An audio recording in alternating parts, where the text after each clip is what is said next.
Fintech Chatter, brought to you by Tier 1 People, leaders in Fintech executive search.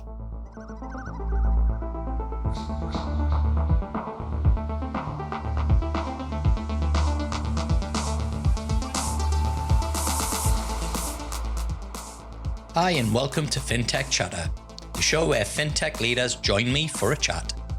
I'm your host, Dexter Cousins, and in 2022, I'm committed to showcasing the next wave of Aussie Fintech founders. Show your support by giving us a follow and a 5-star review. It really helps us spread the good word about these great founders. Now today's guest is Dan Jovevski. Dan is the founder of Wemoney, a social financial wellness platform to help people achieve their financial goals. Dan is a second-time founder, having founded, scaled, and exited his first fintech, Switch My Loan, back in 2016. Wemoney were People's Choice winners for Emerging Fintech 2021. And so Dan joins me today to chat about the last 12 months and also share some really exciting news.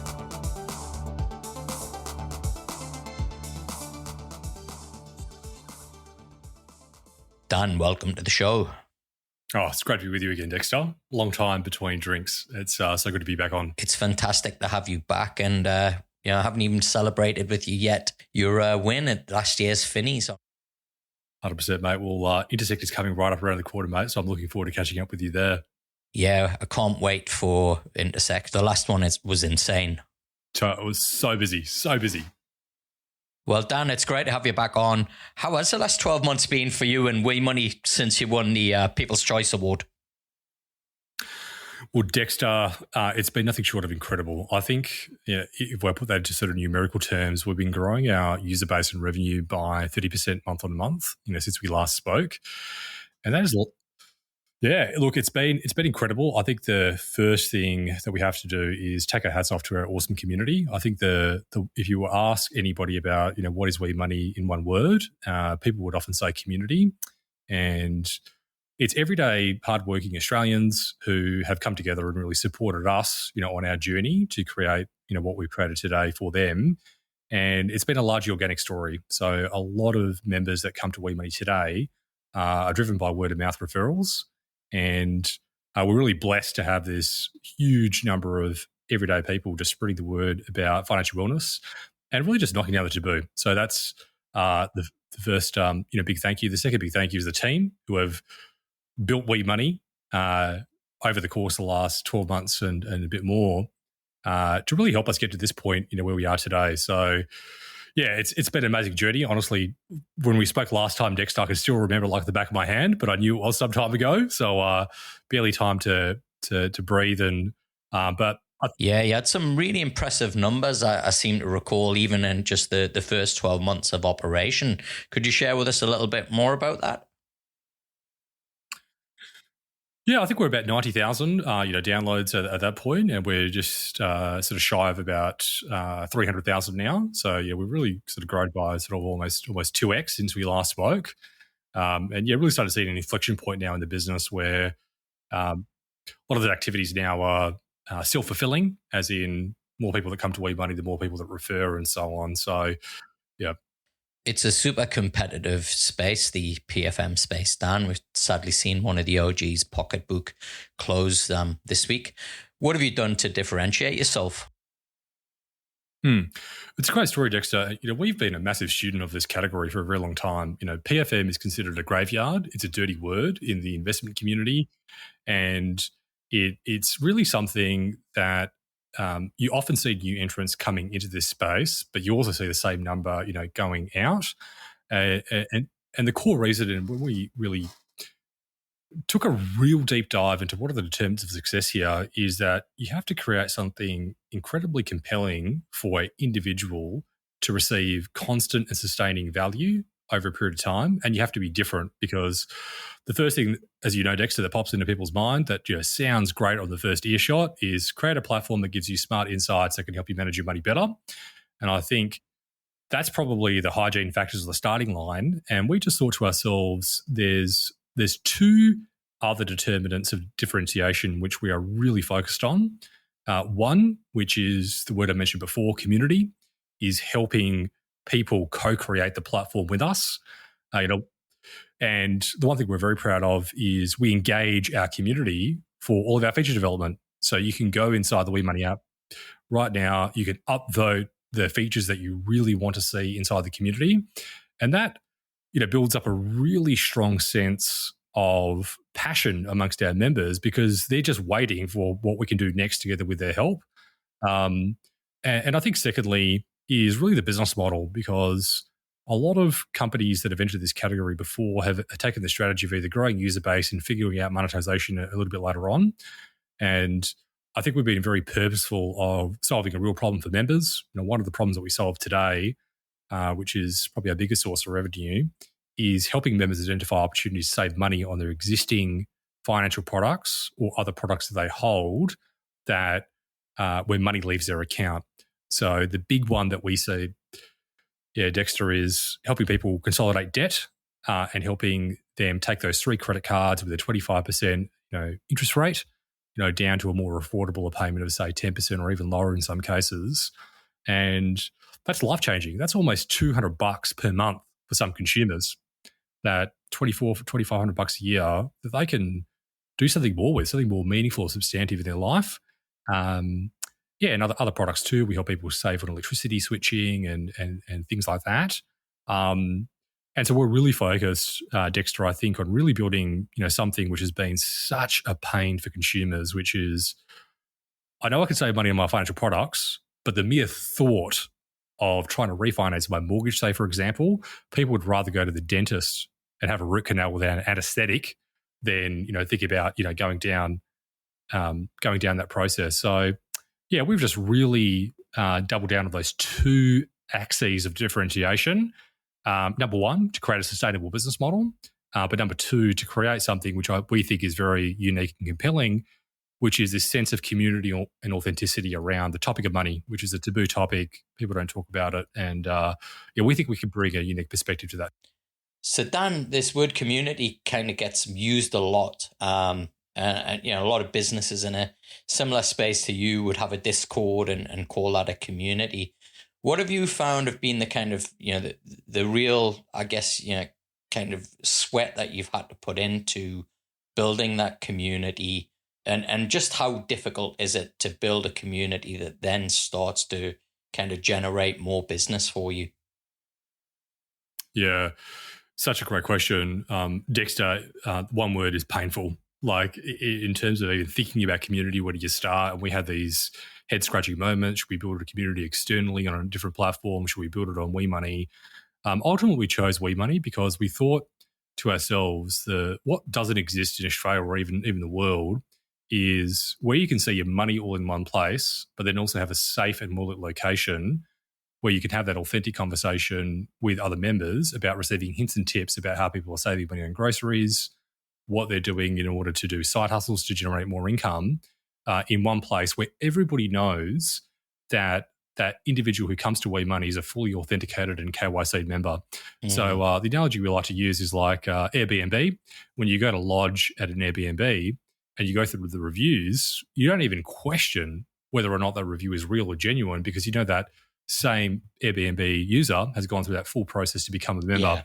And I think we chose that decision and then to have that more integrated money experience. And what our members can do today, Dexter, is things like if they've seen an improvement in their net worth, they can share that statistic or that notification inside the community with a press of one button to then get help and support from the people who have been following their journey of them trying to achieve their financial goals.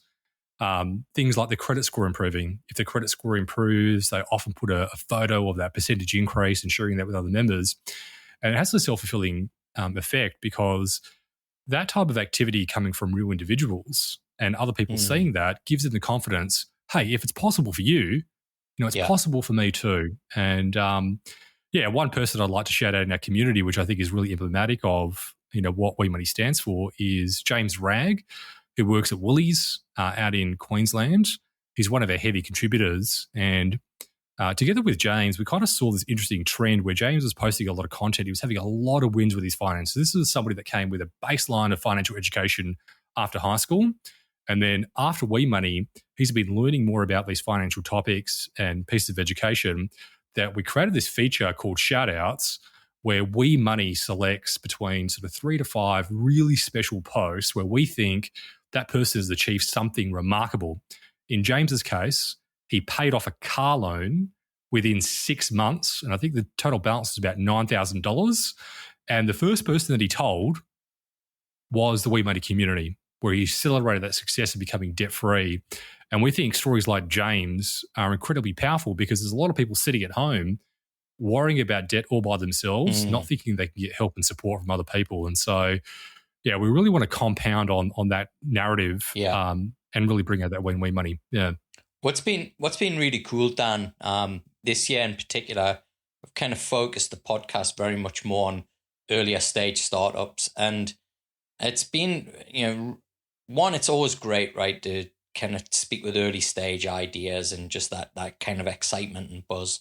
But the thing that's really struck me is this next wave, yourself included, have really focused on, kind of fintech and the reason why I got involved in it, 6-7 years ago, was, the kind of element of it being a force for good, that it could create a better world, a better society, a fairer world. And I think, kind of probably lost our way a little bit in the last few years and kind of lost sight of that, why we got into it in the first place.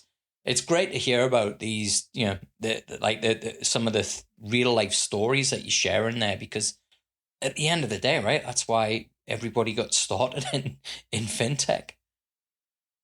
Oh, 1,000%. If we had a billboard, Dexter, what you just said would just be on that billboard. And I think that's so true, is that every day, we're fintech junkies. I mean, we have fintech running through our veins every single second of the day. But, the people that we serve and we help, they're the ones that are just trying to navigate through life. They've got real things coming up that they need to wade through. And sometimes, money is not just the first thing that pops up. Money is often, the things that you need to worry about as a consequence of achieving something, buying a home, starting a family, buying a car, going on a holiday. Money is just the tool to help people get there. And we just think that there's, to your point of just all these new startups that are focused on solving these real world problems is just taking away all that pain and frustration so people can just live these better lives and, hopefully leaving a legacy behind where the people that come after us can build, even further on top of that. So, very excited to see all the other startups that are in this category and around us, because they're all doing one thing, which is supporting a customer, an individual, a real human being become better with money. And that's only a good thing for Australia and the rest of the world. Absolutely. Now, some massive news out today as well. You guys, do you want to share it with everybody? Oh, Dexter, thank you so much for giving us the opportunity to bring it up. Yeah, so we're announcing a fundraising round of $7 million. So we closed that very recently, announced today in the AFR. And it's a real testament to our existing investors that have supported us on our journey, which all doubled down, tripled down, in some cases even quadrupled down over the course of our fundraising journey. And that's really going to be going towards two major things. One is product development. Probably about 70% of our effort, energy, and resources now is really improving the product experience. And then a little bit for marketing and, G&A or general administrative, items. But I think the product, we've got so much on the roadmap that we want to get through. And we've just really focused on the product itself to be the major draw card for a lot of people.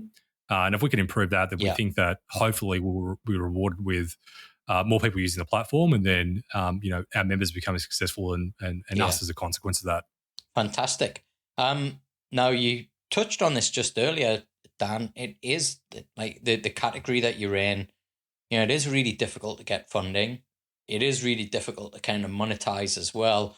What was your sense as to the appetite there from investors? Did you have a real hard slog in trying to get this round happening, or were people a bit more receptive?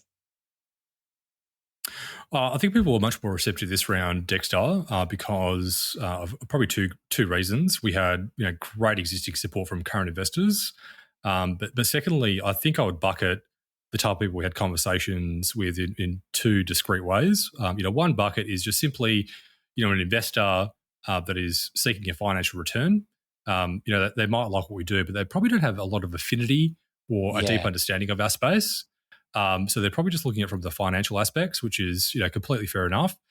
But the ones where we spent most of our time just building up relationships with are people that really loved what we were doing. Yeah. They really cared about the topic. Either they had an experience before they were bad with money in their early 20s and they just felt that firsthand, or they know somebody close to them that did. And that I think struck a lot of emotional resonance with a lot of investors, some which I think caught us by surprise with like our conversation, and within 30 minutes they said, guys, we'd love to come in and support you on the journey.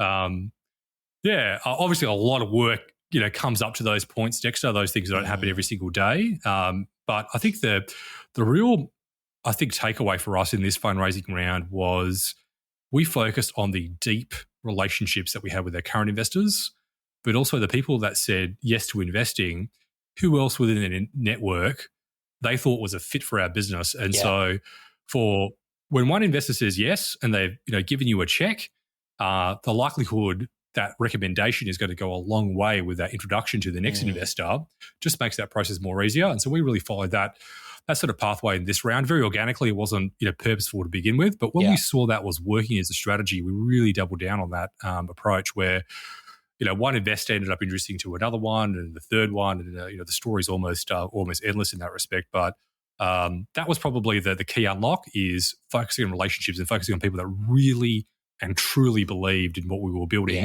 and they wanted to see exist in the world. Yeah. It's kind of, it's really cool what you're sharing there, Dan, because, other businesses would make a big deal about, hey, we're purpose-led. And that's cool. But, the business has to be led by the intent, rather than you being a purpose-led business. I think it has to be around actually what is the intent, right? And how do you go about doing that? How you talk about building the community of users, and then how you talk about building the community of investors, are all around people gathering around this problem that they see, that they actually just want to be part of the solution. I think that there's a real authenticity in, that type of approach, rather than, you'll see now a whole group of corporates want to be purpose-led businesses because purpose-led businesses are more profitable. It's like, well, no, you're purpose-led business because you believe in the problem that you're solving, right? And the kind of profit comes, down the track, not that you're going to be more profitable because you're purpose-led. Yeah. Oh, yeah. I really, really agree with that. I think I think it has to be there, Dexter, in terms of that purpose and that core driver and motivator. And if it's not, it's very hard to manufacture. And especially your members will sniff that a mile away. They will know whether or not you've just put a skin around this new initiative. They'll let it last for so long, and then maybe things will sort of come up later, which may not be the real intent of why you started that organization. But yeah, look, it's a personal story. From my perspective, I came from a family upbringing with not having two brass kangaroos to rub together, and saw the pain that mum and dad went through when they grew up as young adults, when me and my sister were born. And I would always thought to myself, it was always nagging in the back of my mind, if I could have a time machine to sort of go back and give my parents something that could help them struggle less and do better and sleep better at nighttime. That's the ultimate. That's the nuclear reactor. That's what fires everything that we do, is those personal stories of impact, and it's part of our hiring process as well. We bake that in to hear about some of these stories of people that have gone through tormenting times. And I think you're totally right, Dexter. It has to be real, it has to be authentic, and there has to be a real reason why you're doing it, as opposed to just putting a banner over something just to be up with the times. Yeah. Well, you kind of started to talk about this, Dan. This is your second time as a founder, and I thought it would be really cool to kind of share some of the learnings that you've had, and kind of second time around, things that maybe you've done differently, things you've noticed that maybe are harder or easier, kind of, where you were at, say, 5 years ago versus kind of where we're at now. So what's What's kind of your overall, if you were to look back at the first time around and look at this time, what would you say is the big difference for you between those two experiences? Oh, mate, heaps. The first one, just to set a bit of context, the first business, switchmyloan.com.au, was me selling everything I had and moving back into mum's lounge room and having just the four walls around me way back in 2012. So there was no podcasting, there was no tech crunch, there was no anything. We literally had to learn everything just by doing it ourselves, trying and experimenting. I think the biggest lessons that I've learned now as a second-time founder is the big one is like emotional regulation, because as a first-time founder, what I often see is that celebration of successes are often done in excess, but also celebration of downsides are often people hang on to downside problems as first-time founders a lot more, thinking they're very catastrophic. But the reality is that you're going to get punched in the face every single day. Every single day there's going to be a little issue that's going to be gnawing away at you that you need to solve. A second-time founder, you're just like, bring it on. It's almost like you got to. There's going to be bad. It's almost like you got to flip it, right? Like when you have success, that's not the time to party, right? That's the time to kind of get focused, 100%. Analyze. And when you have failure, it's not the time for to overpick it. Just pick yourself up and kind of get back on it, right? 100%, Dexter. That is so true. Is that a fundraising round is a means to an eventual end. It's a celebration because it allows you to go and develop the next phase of the business, but it's not for a celebration for celebration's sort of sake. I think first-time founders are probably more focused on the theatre of venture and venture building, as opposed to the actual reason why you're there, which is to create an awesome product in the business. And so when you see like Elon Musk sweating and sleeping on the factory floors, it's because he doesn't really care if there's a raise announcement or whether he gets mentioned in a news article. He really cares about the business that he's building. And I think multiple time founders really sort of embrace that trend. Is where you want to get to. There's going to be heaps of problems and landmines along the way. Try to avoid stepping on landmines as much as you can, but also know that there's a team of people that you need to build and craft and create that story over a long period of time and become much more methodical. It gets a little bit easier, Dexter. I wouldn't say that the problems are any different in terms of there's always going to be problems, but it becomes a lot more easier to navigate those issues sort of over time and problem solve. And what about hiring and attracting talent? Has that been easier second time around? Yeah, a little bit easier, Dexter. I think we started Wemoney probably at the height of the fundraising round, 2020. So that was when people were getting heaps of funding. So we did find it challenging. We took probably an unorthodox view of sort of hiring. Number one, we hired of personality and character. You had to have capability, but we weren't too fast if your capability wasn't where you personally wanted it to be. So people were like, I want to be, a mid-level engineer, but I'm only, say, an intern. As long as they have the desire to get to that mid-level engineering position within a period of 2 years of their own personal goal, we were happy to take that, bet with them because they were hungry, they were attentive, they were loyal, and they wanted to stick around to, improve their own careers. And we offered that pathway for them. But also they got to see the story from ground zero, from literally a mock-up in a Figma file to launching and having real members utilize that product, the first member, all the way now to multiple hundreds of thousands of people that interact with Wemoney, every single year. So people have seen that trajectory, and I think we've done a great job of attracting those type of folks. Look, hiring is always challenging. We don't always get it right, but where we do get it right is where people want to be here because they love what they do and they love what Wemoney does, and they feel like they can make a really big contribution to our members' lives. And it's challenging, but I think we've got an awesome bunch of people that are really amazing folk. Probably one of the key differences I would imagine from first time around to second time around is from a people perspective, going from being office based to now remote and having people all around the country, if not the world. How have you found that kind of shift? Yeah, it's a great question, Dexter. We started in the depths of COVID, right? We literally ended up raising a fundraising round just as COVID was sort of coming in around February and September in 2020. Sorry, February and March in 2020. And we couldn't travel. We couldn't go to Sydney. We couldn't go to Melbourne. So we had to find people that really wanted to come across that journey but were very comfortable with being where they were. And so we had... Because you're based in Perth, is that right? Based in Perth, yeah, we've got four colleagues there. We've got another 4 colleagues in Sydney. We've got a couple of people internationally. We've got an expat or a person that stayed in Thailand due to COVID and ended up creating a life there, who works with us, Dave, in the engineering team. And we didn't see that as an impediment. You wouldn't believe this, Dexter, but our first business, which my loan, was also a remote business. Right. It was remote for about 75% of its lifespan. And to be frank, I didn't really think too much about whether or not we should have an office or shouldn't have an office or build up that company culture. We just knew that by circumstance, we had to build the company remotely because of COVID. And look, it's been that way ever since. We do have a shared office space. We get together once and again. We had a global team meet in Sydney 2.5 months ago, which was brilliant. We got everybody to come together in one place and location and had, weeks and a little bit more of bonding where we got to do team activities. We got to do a hackathon, red team, blue team, and create new products at Wemoney in that physical experience.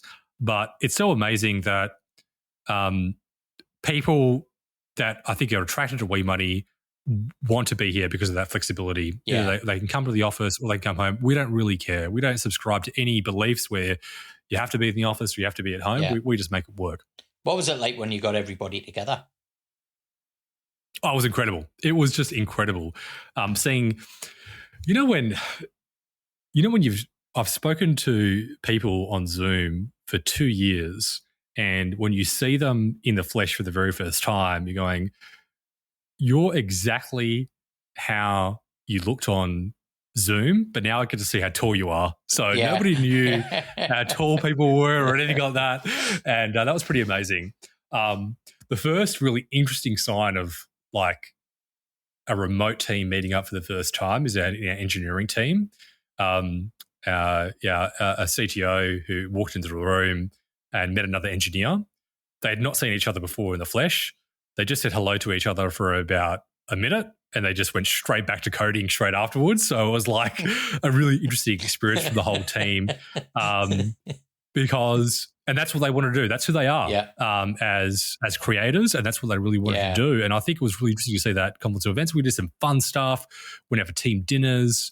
We went to a pasta making session where we got to make pasta as a team. And that was absolutely fun. And we all got together and share on everybody's pasta and how that tasted and all that type of stuff. So, look, it's incredible. And I think you need to do it, at least once or twice a year as a remote team, is having that close physical connection where you get together and see each other, eyeball each other, have fun.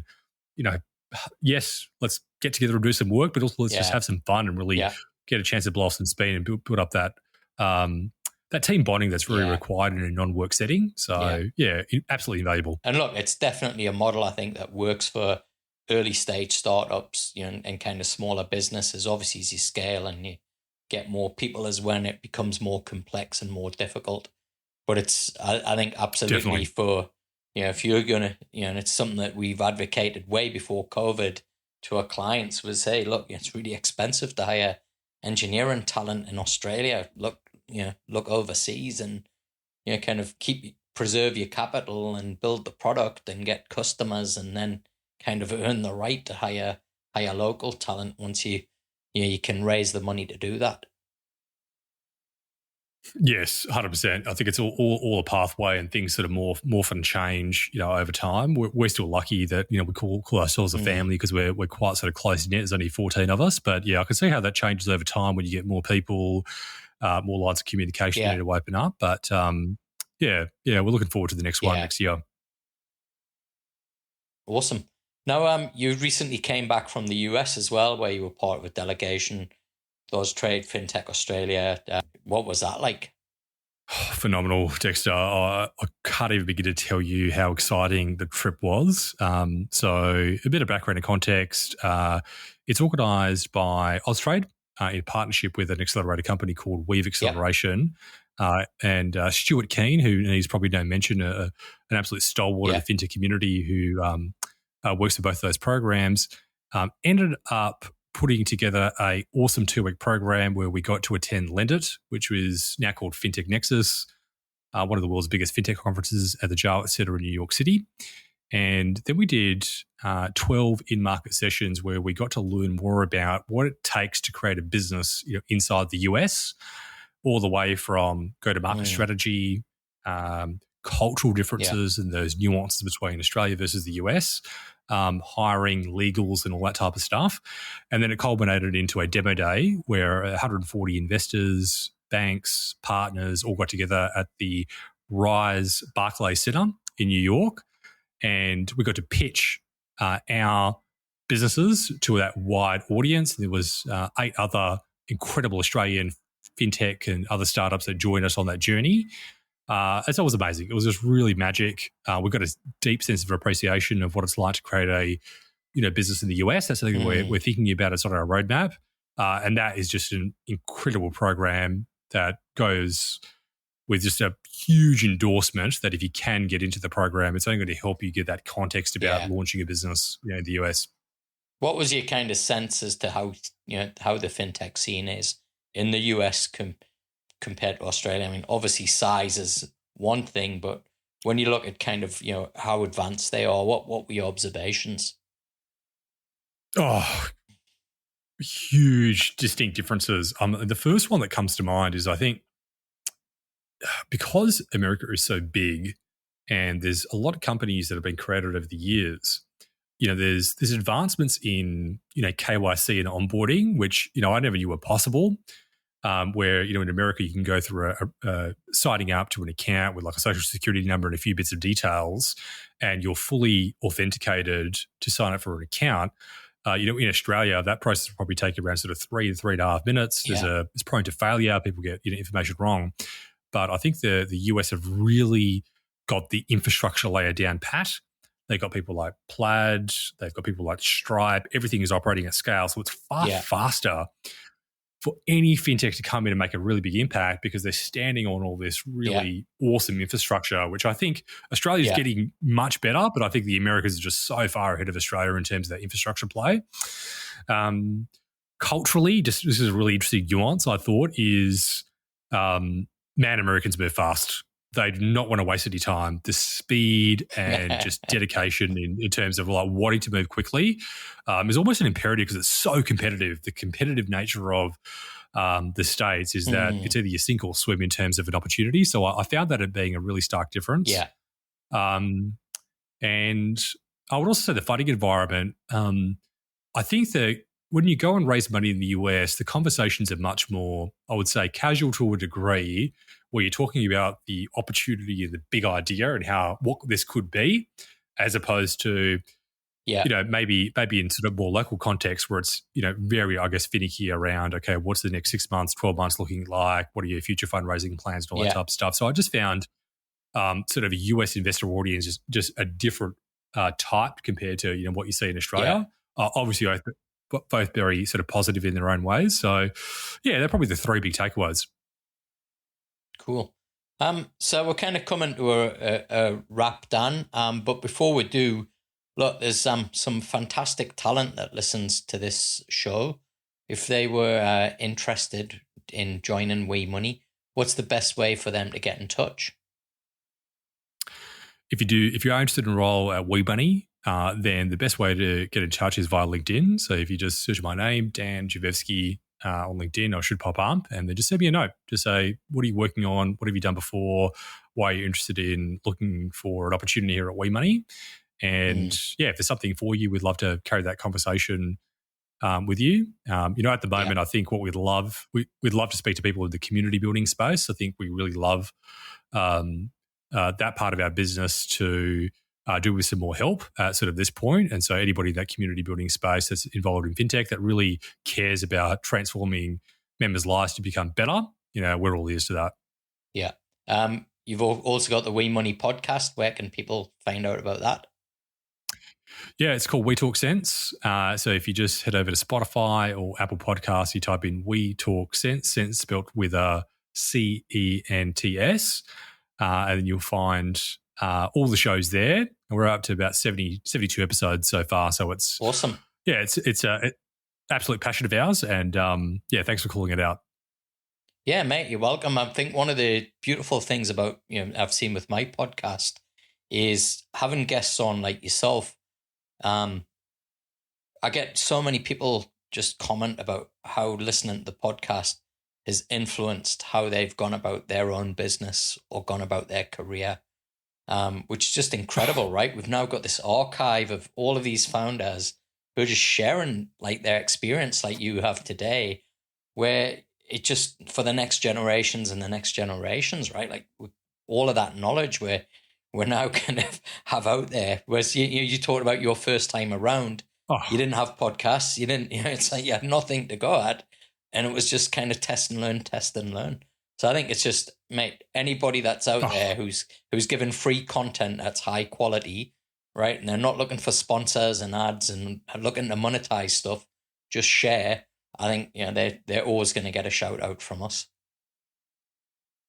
100%. Yeah, I'd just like to also credit you, Dexter, on your awesome episode with Dom, Pim from Up. I think that episode went completely full circle, talking about the arc of Dom's sort of career. And that was an amazing episode because, to your point, now Dom gets to have opportunities to give back, inside the community. And I thought that was just a brilliant episode to sort of showcase that entire journey from start to finish and then post-finishing as well.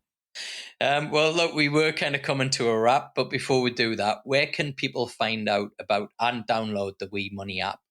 Yeah, they can just head to wemoney.com.au and they'll find both the links there for the Google Play Store and the Apple App Store, and they can download the app directly from those two stores for free. Awesome. Well, Dan, it's been great to have you on the show. Thanks so much for sharing, all the amazing progress of this last 12 months. I mean, it's kind of, worthy winners in 2021 of the People's Choice Award. What more can I say? Well, thank you so much, Dexter, for having us around. And thank you to all the work that you're doing inside the fintech community and beyond, with the podcast, with everything that you do to help support entrepreneurs, founders, teams and fintechs, help get to the next level of their businesses. You've been an instrumental part of that. So on behalf of the whole Wemoney team and myself, Dexter, a massive thank you. And it was a pleasure to be on today's show. And you can connect with me, Dexter Cousins, on LinkedIn and Twitter. Thanks for listening. If you enjoyed today's show, remember to press follow on your favorite podcast player, and please consider leaving us a review. It really does help me in bringing in great guests and help fintech fans like you discover the show. Fintech Chatter is presented by Tier 1 People, leaders in fintech executive search. We'll help you launch, scale, and innovate by delivering world-class talent. And you can find out more at tier1people.com. Until the next episode, stay safe